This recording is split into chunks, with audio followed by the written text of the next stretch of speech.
et du fait de nos engagements européens. Parce qu'on est en train de passer d'un modèle qui était dit assurantiel, qui reposait sur des cotisations, à un modèle assistentiel financé par l'impôt. Donc résultat des courses, la CSG qui a mis des gens dans la rue, elle va augmenter parce que depuis 1991 à nos jours, son poids n'a eu de cesse de croître.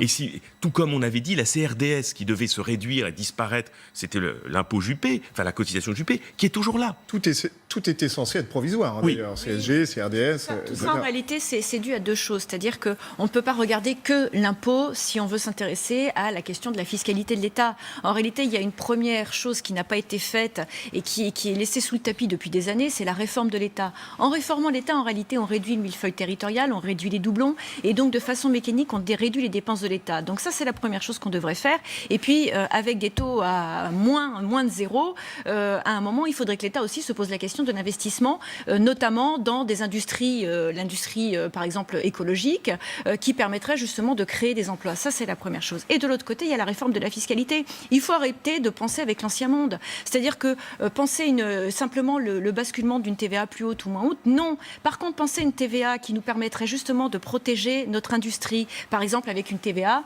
sur le carbone, une TVA sociale qui permettrait aussi de protéger nos emplois, avec justement un taux de TVA plus élevé pour les pays, par exemple, qui importent des produits chez nous, mais qui ne réforment pas nos normes sociales. Là, il y a quelque chose de juste. Et puis derrière, il y a effectivement la question à se poser sur les GAFA, notamment. C'est pas imposer les GAFA qu'il faut, c'est imposer l'ensemble des transactions financières, parce que là, ça devient juste. Vous organisez une transaction financière, vous êtes imposé à hauteur d'un certain pourcentage.